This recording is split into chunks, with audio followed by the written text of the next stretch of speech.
All right. Happy Thursday. How are you? Doing well, man. Trying to survive a rainstorm out here. So if I do leave the show, it wasn't on purpose. So the hotel Wi-Fi has been in and out, but it's going well. How about you? Good, man. It's ironic, right? You're in Columbia, and usually, or the last couple of episodes, it's been storming where I am, Birmingham. Then you're in beautiful Columbia, sunshine. So it's good, man. I just got back into town from Memphis a couple hours ago. Sunshine, about 80 degrees. Can't complain. And I'm excited for this episode. Yeah, me too. Yeah, it should be fun, and yeah, I'm excited too. We'll have a new sponsor to announce June 1st. So that'll be fun as well. Yeah, we'll get Um, out into the month. But before we get into it, let's touch on these sponsors real quick. Yeah, multi-service fuel card, been around since 1978. Patricia, Jessica, fantastic people.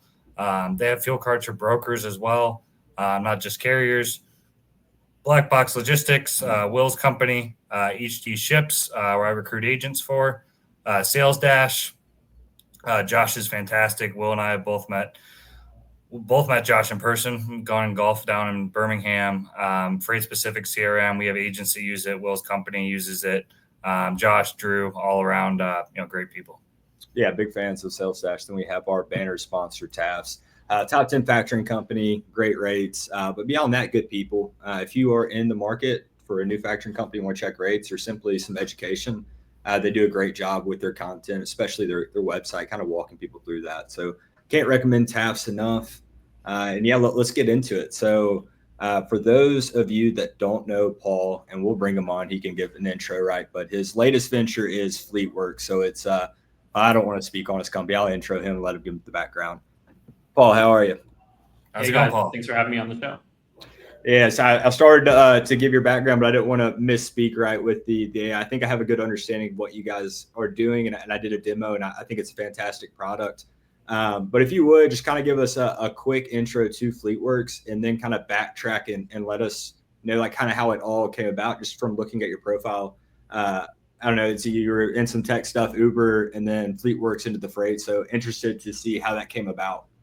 Yeah, for sure. Yeah, so starting in reverse, FleetWorks is an AI carrier sales agent. We help large freight brokerages cover their freight using voice and email AI.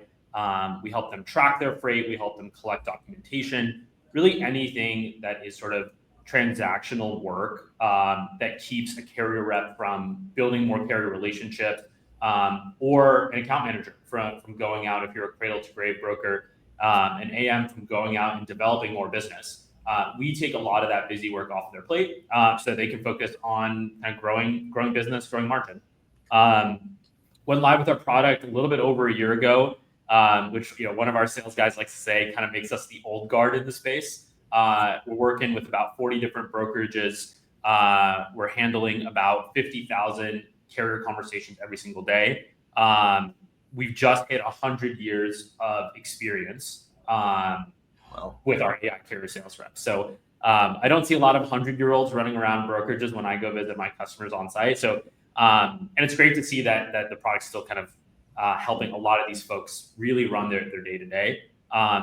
That's the very quick intro on us. We can dive into it, and happy to give my background too. Yeah. Well, let's do this. Yeah, give us kind of the background of how FleetWorks became, right? Like the inception, the idea, or whatever led to you guys, starting this thing, and then we'll kind of dive into the nuts and bolts of what you guys are doing. Yeah.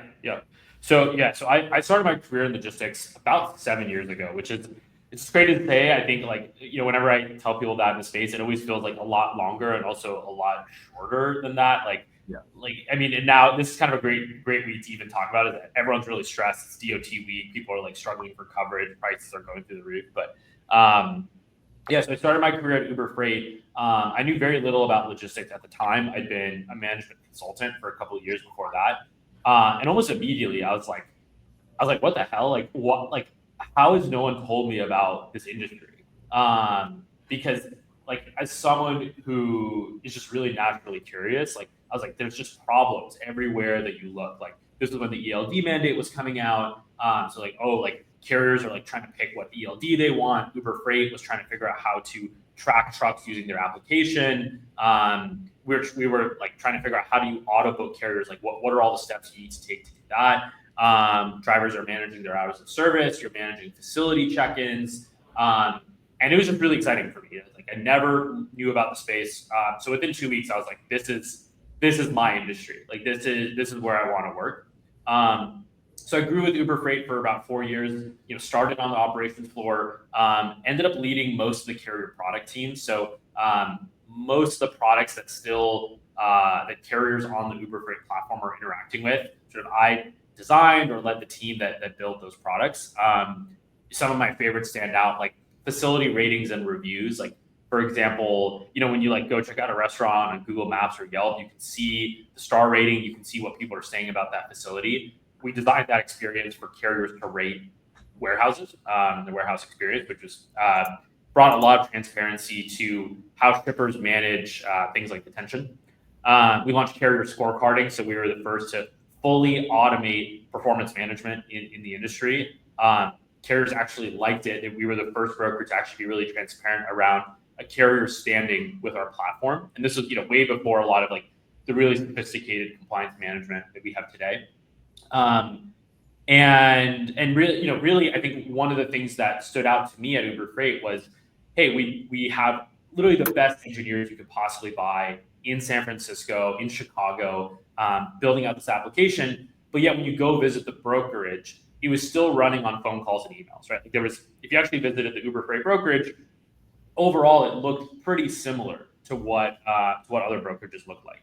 And the timing was just amazing, because about 2.5, 3 years ago, sort of the first iterations of ChatGPT came out.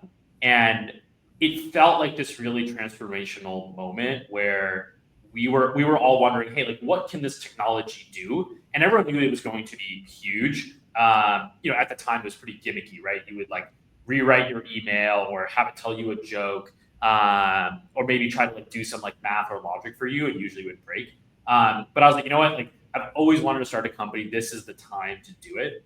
And my co-founder and I started playing around with some early versions of GPT, really seeing where could we apply this technology. And I was basically saying, from my time at Uber Freight, what are all the different applications of voice? What are all the different applications of email? What's going to be kind of the most valuable for prospective customers? And the story that I love to tell is I remembered that a lot of our freight at Uber was still covered via carrier calling. So carriers calling us and saying, hey, tell me about this posted load, or can you negotiate? Can you move the appointment time? And I was like, and voice AI was just becoming a thing that you could actually do somewhat reliably. And so I told Kwong, Kwong, my co-founder, used to lead Moonshot engineering at Airbnb, so like an amazing engineer.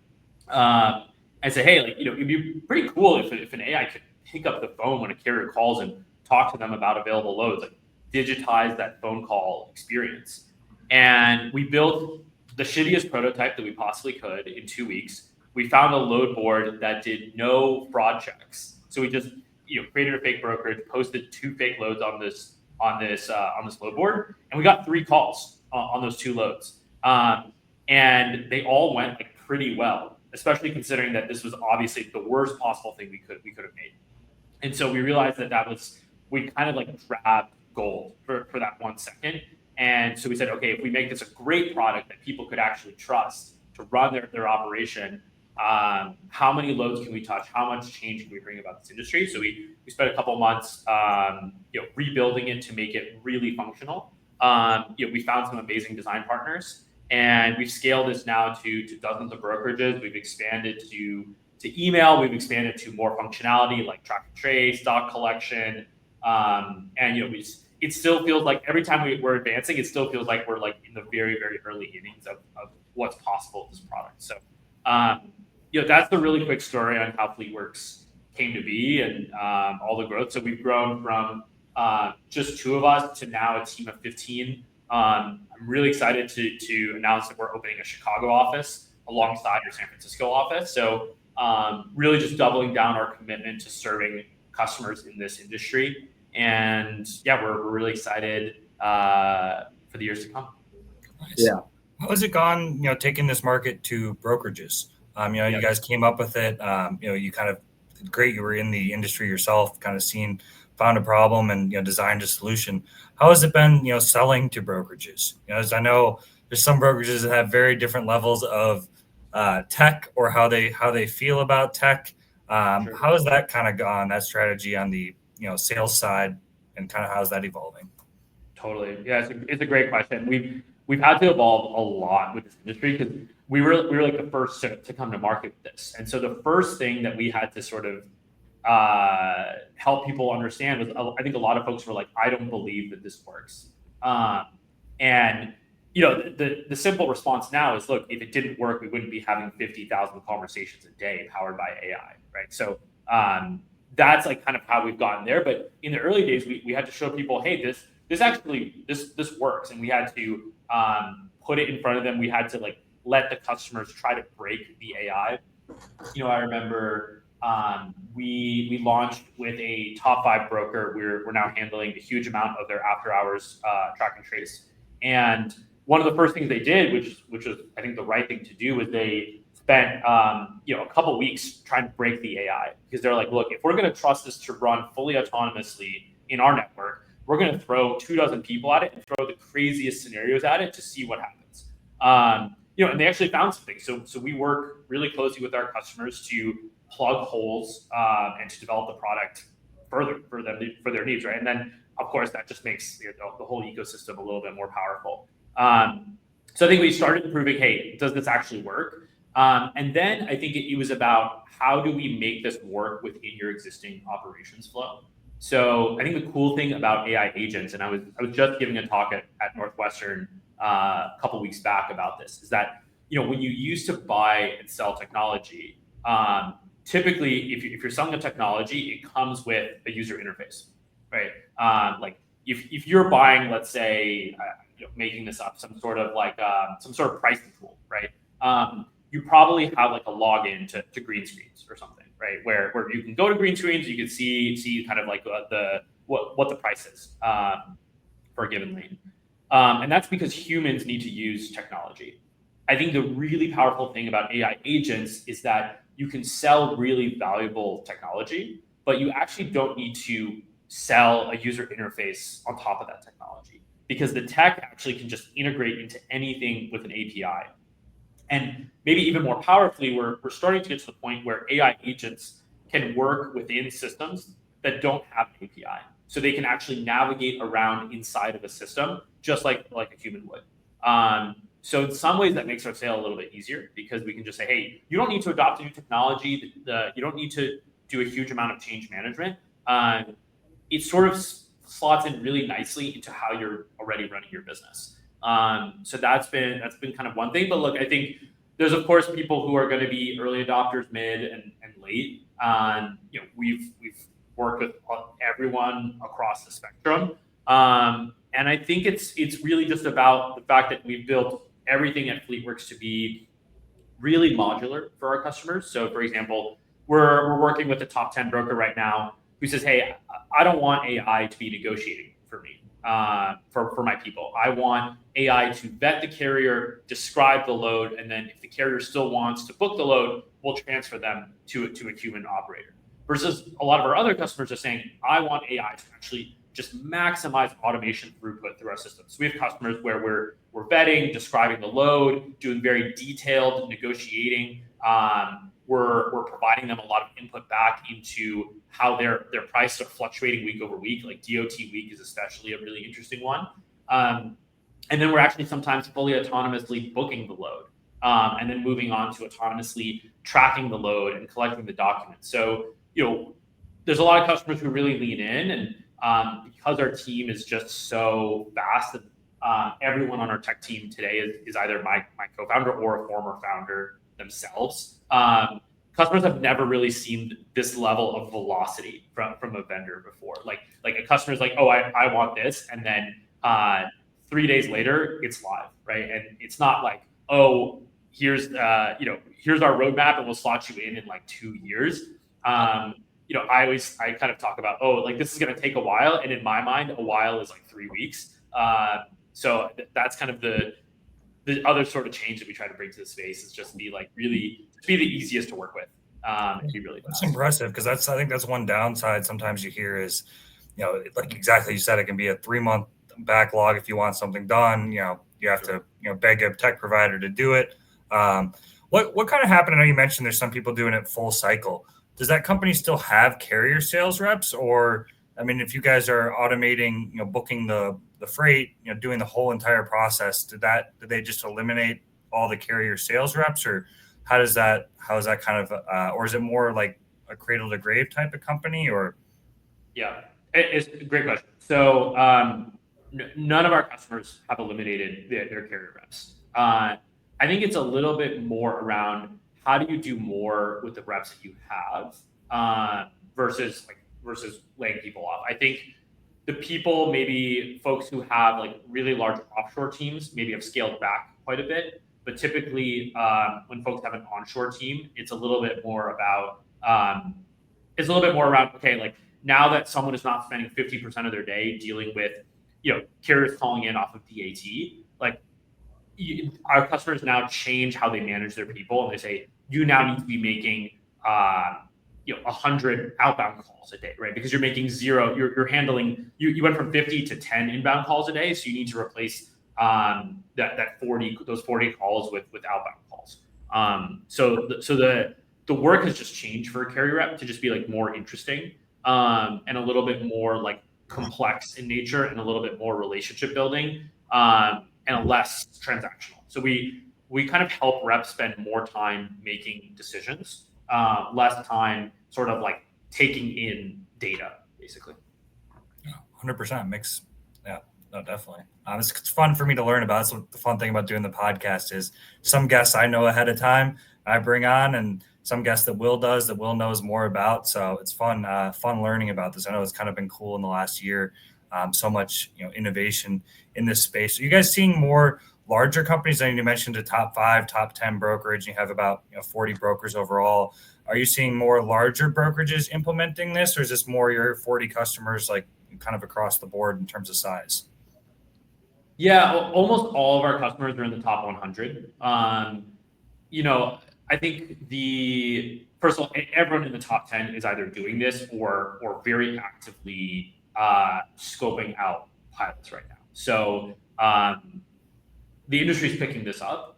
I think if you're a really small brokerage, I would actually say like if you're doing less than 50 million in gross revenue, the juice might not be worth the squeeze. That's like a soft threshold. I would say definitely below 30. You're probably like, this is just not going to be a good fit for you because all these companies tend to have pricing minimums.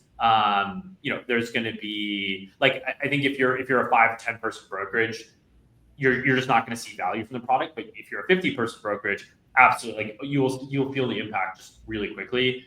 And folks have started to talk to me and say, hey, if I were to start a brokerage from scratch, let's say I'm a brokerage expert, I built a 200 million, I built a $500 million brokerage.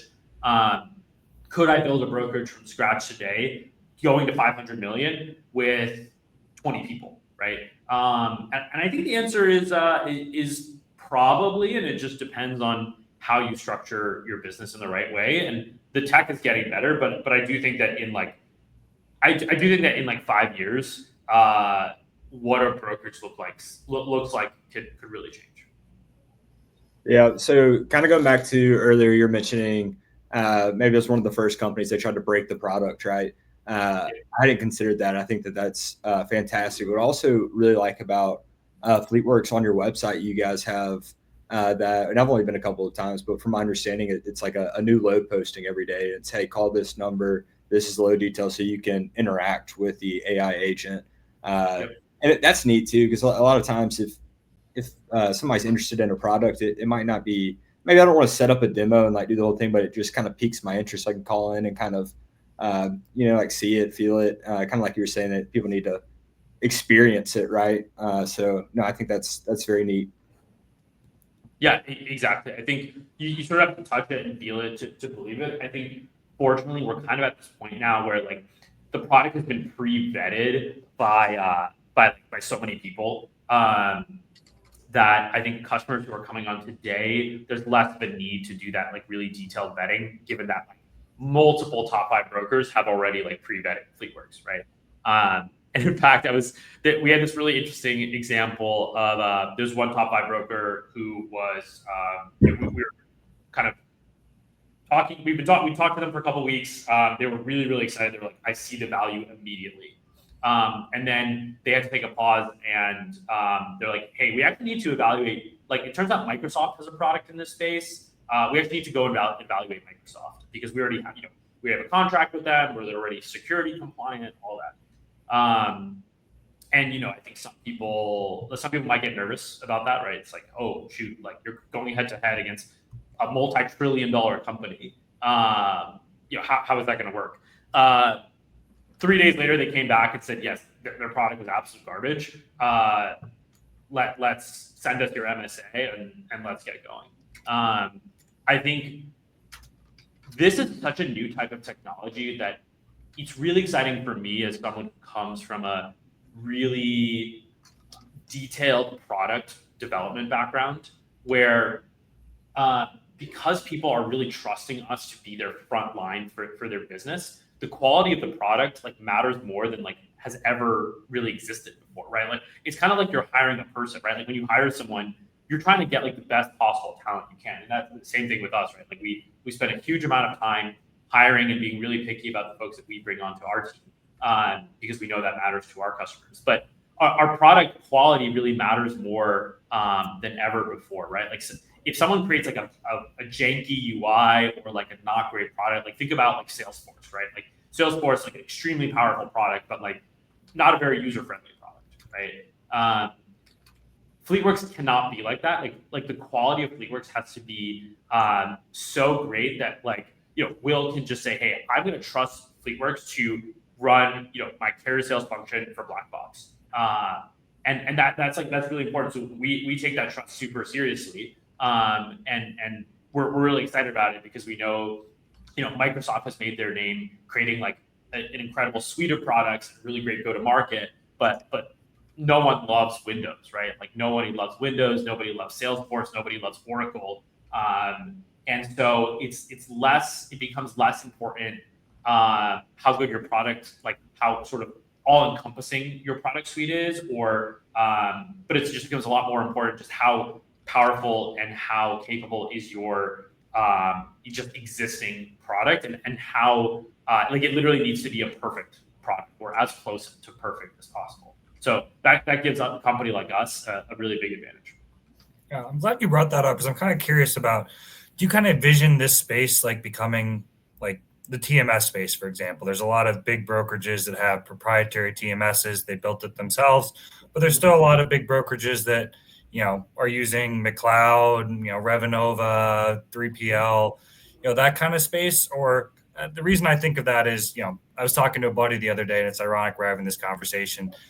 He moved to a different company to lead up recruitment, a new company. The owner was the founder of a $700 million W-2 brokerage, and they're implementing a very similar product to what you described, proprietary. They're moving, 60% of their freight on there. And I know there's some companies that, are doing that as well. Do you kind of envision the space, as it gets more crowded and the cost coming down, as being like the TMS space, where there's a lot of players that build their own, and then there's a lot of providers? Or how do you kind of view this going, as maybe the cost to entry becomes, less? And I'm just kind of curious your thoughts on that. Yeah, it's a really interesting question. We have some really interesting things that we're working on that I'm not able to share in this conversation. But you're totally right, is that I think AI agents and workflows are trending towards commoditization. I think that the hard part about AI agents is that managing them and monitoring them and fine-tuning them is really challenging.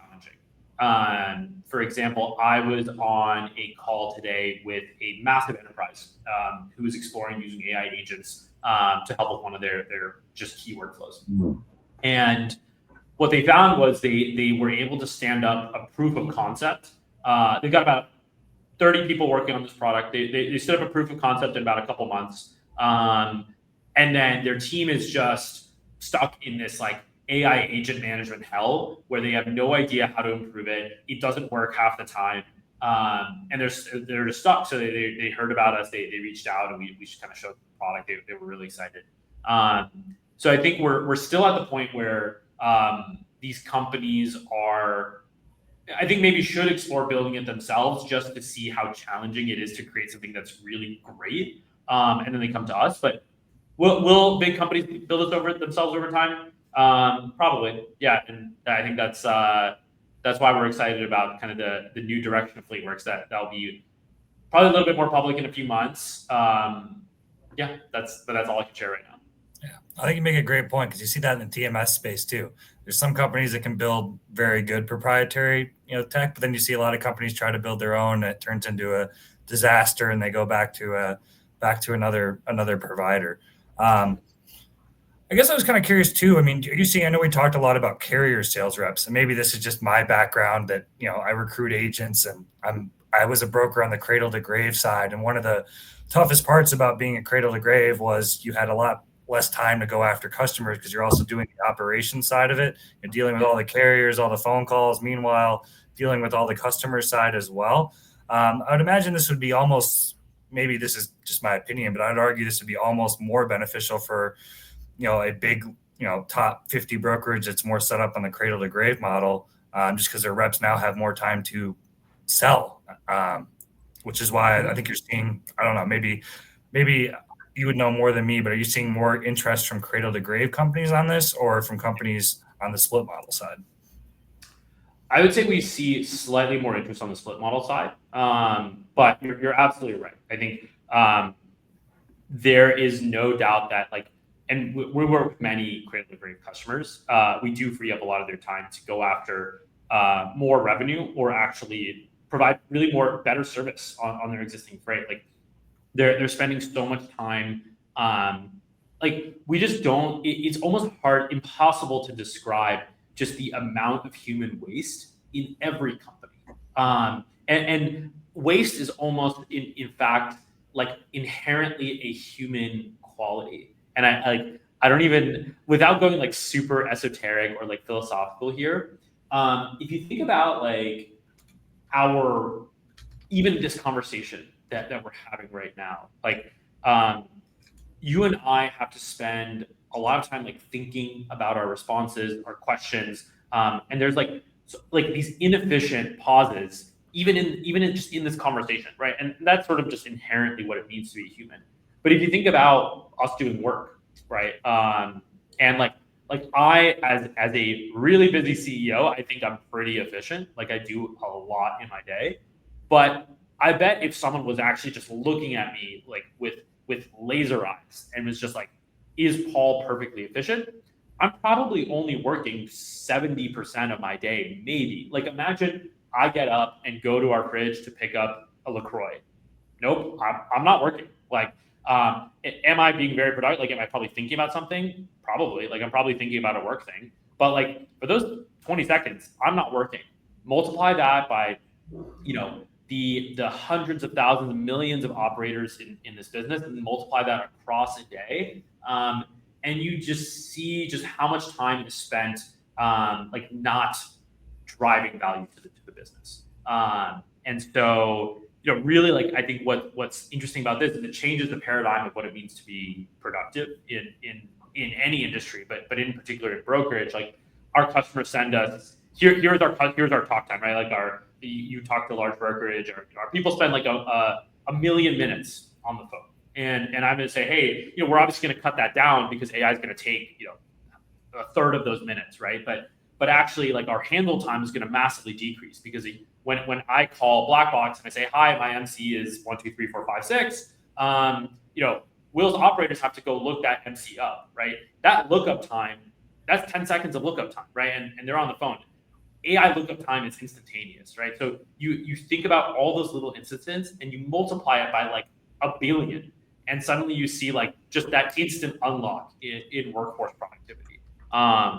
So anyway, that's my esoteric rant on human productivity. And I actually think I personally also human waste is sometimes good. sometimes it's very good to step away from your computer, go grab a LaCroix, think about a really hard problem, right? Like, that's what humans should be doing. But if you think about, should my human be spending 10 seconds writing in an offer into my TMS, or should I have them look up an MC number to make sure they can work with me? Like, no, that's just a massive waste of time. Let my humans go play ping pong, take like a 2-second break, and think about, like, hey, like, I just closed like a construction company. How do I go get, we're down doing 10 loads a week with them. What do I need to do to get 30 loads a week with them, right? Like, and that's like the creative work that AI is not going to do. And humans need space to think about like sales strategy and service strategy.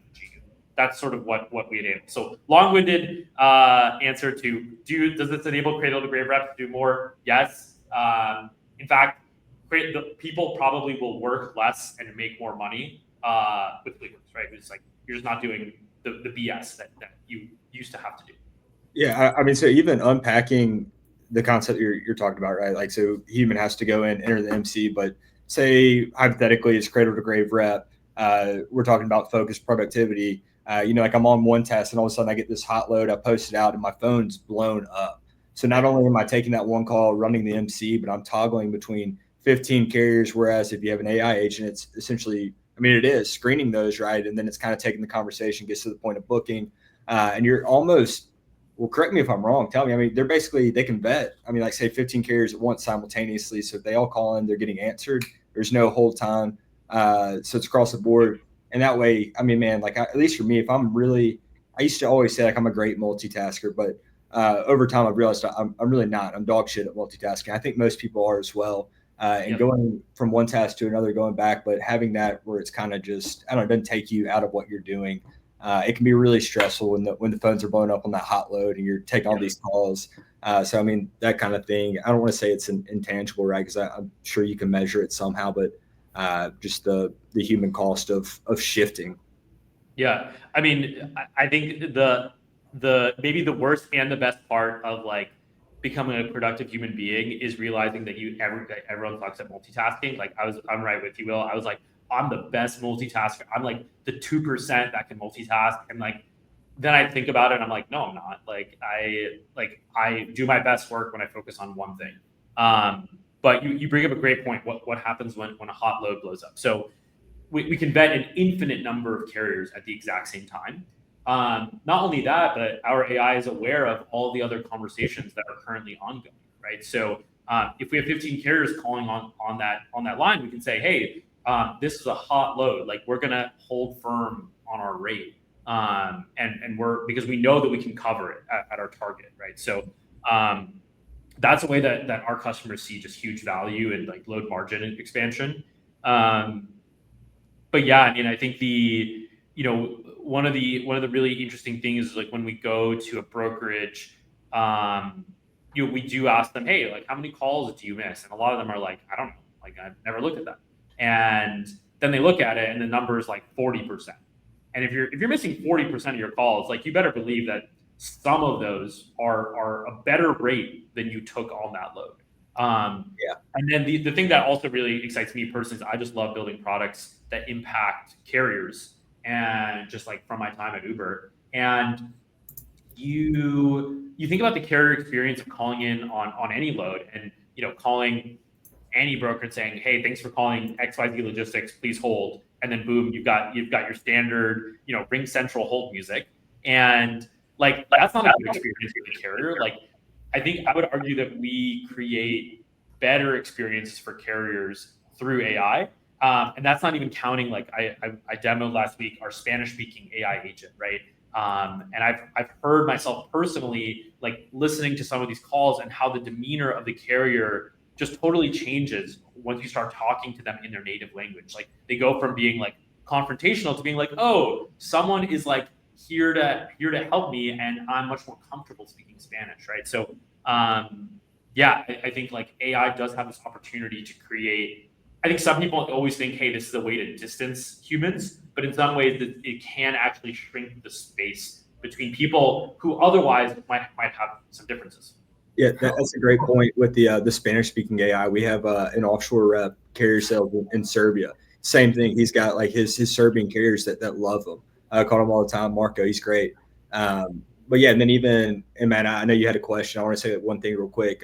You're talking about, Paul, you're talking about taking in the calls and holding at a rate, right? A lot of times, yeah, from my experience watching and even being in that position and taking a bunch of calls, I'm just going to book the guy because I have too much going on to, like take these like 9 calls and like I might book it $200 higher just because it's the first call. MC's good. And I've got other things that I have to get done. And if I don't book this quickly, those things are not going to get done. Matt, I didn't mean to interrupt you. It seemed like you were gearing up for a question or a comment there. Oh, you guys went kind of exactly where I was going to go next. I was kind of curious about is the carrier reaction to this, because LinkedIn's not a very carrier. There's not too many carriers on there, but a lot of truck drivers on Twitter. And I remember seeing several posts like, I don't want to talk to an AI agent. This is obviously an AI agent. I want to, old school truckers who have been driving for, 30 plus years. I mean, have you guys kind of designed like a product to make it feel more comfortable with some of these, owner operators that have been in the industry for a while? What's the feedback, been there? Do you see a lot of them, figure out it's an AI agent, then hang up the phone? Or how, I guess maybe kind of talk about the carrier perception too. For sure. Yeah. So fortunately we have a massive amount of data to back this up, right? So whenever, we see like one-off anecdotal evidence, we always kind of lean back on, literally like the millions of conversations that we've had at this point. So, our call hang up rate is low single digits %. And we do see carriers sometimes ask, hey, I just want to talk to a person. And we never get in the way of that. So that also happens low single digits. That's cool. I didn't know that. I didn't know that was an option. So if they say they want to talk to a human, it gets transferred. Yeah. Very cool. Yeah, we never try to get in the way of that experience. Like, again, I think, so most carriers, when they talk to our AI, they don't know they're talking to AI. Some do, but I think most don't really care because they're trying to find out information about a load, right? Or for example, they're just trying to provide good service. Like, I think there's always been this huge conversation, especially in the last couple of years, around carrier fraud, and that is really important. But I also think it's just as important to acknowledge that the vast majority of carriers are actually just trying to do good work and provide a good service to the people they're working with. And when they call a brokerage, it's a business transaction. They're looking for information. They're looking to negotiate, and maybe they're looking for information. So we really help with all of that. Not surprised that some carriers don't want to talk to AI, but we spent a lot of time really designing it in a way that feels really natural and comfortable. And we'll never get in the way of them talking to a human. But again, they can go talk to a human, but then the experience is, okay, I got to go wait on hold for 3 minutes while that human is doing something else really important, right? So then we've seen carriers do that, and then they'll call back another day, and they'll actually go through the AI because they'll realize, hey, actually, this AI is trying to help me do my job of covering my truck. And we're not trying to be, it's not like, an old school, like bank answering machine where it's like, press 1 for accounting. Like, that's a terrible experience, right? And that experience is going away. Like, I think for what it's worth, but for you guys and for this whole audience, I think we'll all be talking to AI a lot more. I think 2026 will probably be a big year of us talking to AI. Like, when you call United to book a flight, it's going to be AI. You're calling Chase to deal with an issue, it's going to be AI. Like, AI is going to be everywhere really soon. But even so from my brief exposure to FleetWorks and the demo I did, your AI agents, they sound good. They sound human. You've got some background noise where it sounds natural, so it's not obvious that you're talking to AI. I mean, when you get through certain answering machines, you're like, this is obviously a robot. But with FleetWorks, I'd imagine a lot of people don't know. And then, thinking about some of my carrier reps, if it's a busy day and they get calls in, they're typing around trying to find the details, whereas the AI's just got it there, boom. And then thinking about filters, I'm sure that you guys do this if the brokerage wants filters. So if one carrier calls in, they don't meet the requirements, you're not having to take that call and say, hey, no, we can't work with you. AI is doing that. It's vetting them for you. So I don't know. Yeah, I think it's great. I'm excited to see what happens. Right. So I actually did the demo through FleetWorks. I saw a post about somebody, Nick Dangles. We had him on the podcast. He said that he was at Broker Carrier Summit and that some guy was talking about these, $30 to $45 savings per load. through AI. So then I was like, oh, it piques my interest. And then I did a few demos, and FleetWorks was the best one in my opinion. And the most impressive thing was the way that the agents sounded. You couldn't really tell. I did another one, and it was quite apparent. They had different like names for them. So it'd be like like Northeastern Carrier Sales, and the answer is like, this is, I don't know. It was tough. FleetWorks was natural. Yeah. It just kind of goes to, again, like the whole product quality thing. Like, I think that's why that's why we're so picky about who we hire, is because product quality for our customers is so critical, because like you're trusting us with to represent your business to your stakeholders and to your customers, right? So we take that really seriously, and we've designed everything around that. But Will, another thing to your point around like, how do we make this like, brokers are our customers, but in many ways, carriers are the real users of the product. So we spend a lot of time thinking around, how do we just like elevate the carrier experience? Well, you talk about, hey, carrier calls you, MC doesn't work. Usually a broker is dealing with like 10 fires at the exact same time. It's 10 a.m. Central. They're like, I've got to cover these like 7 loads today. Like, hey man, I can't work with you. Bye. Done. Like, I would do that, right? If I had a bunch of stuff, I would do that too. AI is not in a rush. We say, hey, we just launched this probably about a month ago, saying, hey, we can't work with you, and here's why. It's like, well, your MC is not old enough, or sorry, like you're marked do not use, but if you have any questions, you can email this customer. Or it's like, hey, sorry, your insurance has just expired, right? So go update your insurance, and we'll be able to book you either later today or another load in the future, right? So we do think a lot about how our product empowers carriers to be better and to work with our customers more effectively. So yeah, I think we're really excited about the future that we're building. I would say that you guys likely don't have much room for error with a lot of companies that are exploring your product. Maybe not so much today. I mean, likely still with a lot of companies, it's come a long way, at least in the aspect a lot of people are talking about it. But rolling out a product like AI carrier sales, I'm sure that a lot of people, so I'll use myself for example again. I did a couple of demos. One, I left and I was like, I don't think AI is there. Like that was rough. And I left FleetWorks and I was like, damn, like there's something here. But I mean, I think that a lot of people have preconceived notions about AI, good, bad, whatever it may be, right? And if it's if you're doing a demo and something's off, I don't know. I think that the way I see it, you likely don't have much room for error when you're selling the AI product.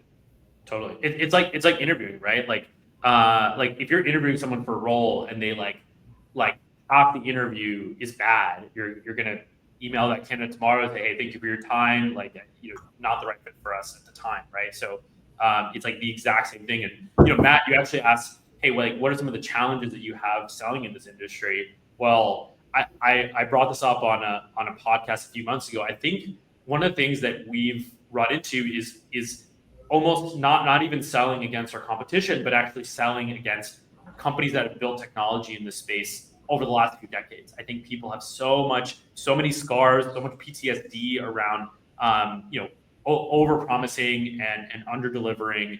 And everyone's really hesitant to like lean in to work really closely with their customers. So again, we always just like, we really try to reward customers that really lean in with us by paying forward, that engagement. So we're on Slack or Teams with all of our customers.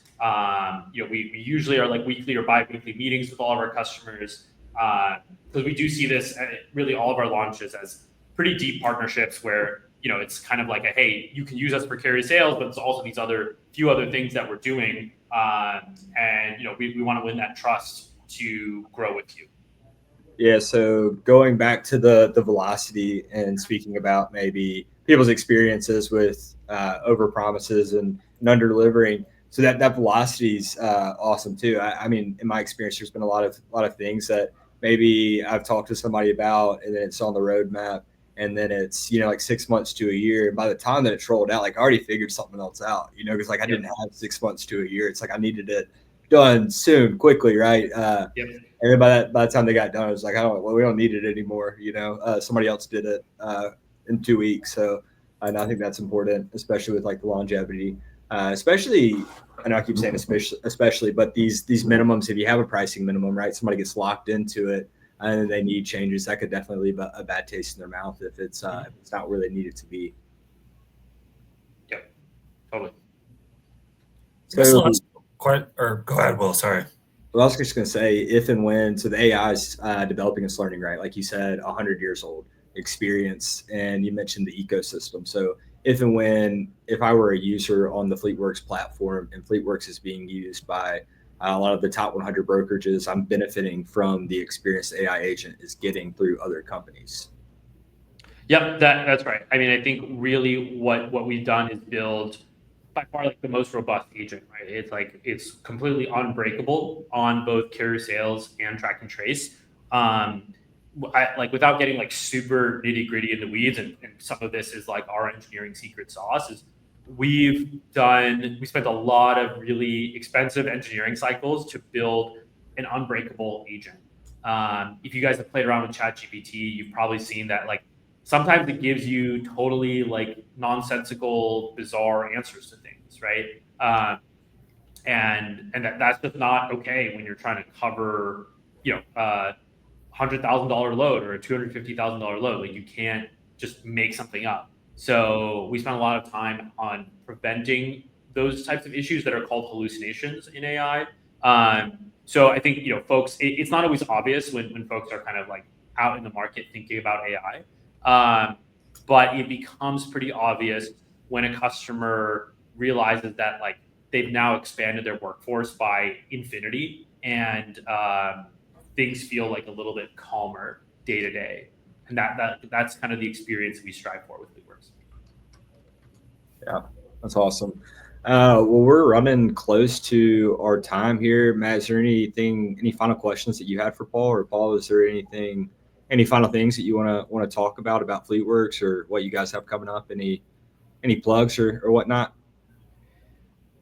Yes, we have a lot of really exciting products coming down the pipeline. We have some big announcements coming over the coming months. So stay tuned. You can find both me and the company on LinkedIn, Paul Singer on LinkedIn or FleetWorks. You can always find us on our website, fleetworks.ai. You can reach out for a demo. My team always responds same day, but usually within the hour to set up a demo with folks. And we're super excited to be kind of leading the charge in the space. So, and again, as always, I always like to say thank you to all of our customers who are currently watching this for trusting us with your business. We really appreciate it. We take that trust super seriously, and we always work hard to earn and maintain it. Thanks again for joining us. It was great. I learned a lot. I appreciate. That's why, like I said, it's fun. Will sometimes finds guests, sometimes I do, and then Will knew a lot more about it than I did, so it was fun for me. I learned a lot. Appreciate it. Yeah, we'll be tuned into FleetWorks and excited to see what you guys have rolling out. And best of luck, Paul. Thanks for joining us. Thank you for having me, guys. Bye. Thanks again, Paul. Awesome. That was fun. Like I said, I learned a lot. I mean, you know more about that space than I do, so it was it was cool to learn about. Well, shout out multi-service fuel card, been around since 1978. Great product, great people. Black Box, Will's company, HD Ships. If you're looking to be an agent, love to chat with you. Sales Dash CRM, Freight Specific CRM. Josh is exploding right now. Hit up Josh or Drew. And brought to you by TAFs. I actually just commented. Jamie Anderson, a guest of the show, is looking for a factoring company he posted. So before the show, I commented. I was like, "You're already a multi-service fuel user, Jamie. Here's your opportunity to work with our sponsors, TAFs." Yeah, they're located pretty close to each other as well over there. So we'll see what comes of it. Well, awesome, man. I enjoyed the episode. We'll have the dog of the week out tomorrow, and we'll be back at it next week. Good friend is the dog of the week this week. Yeah, he's definitely a dog. He's something. He's a good one. All right, let's talk soon. All right, see you, Matt. See ya.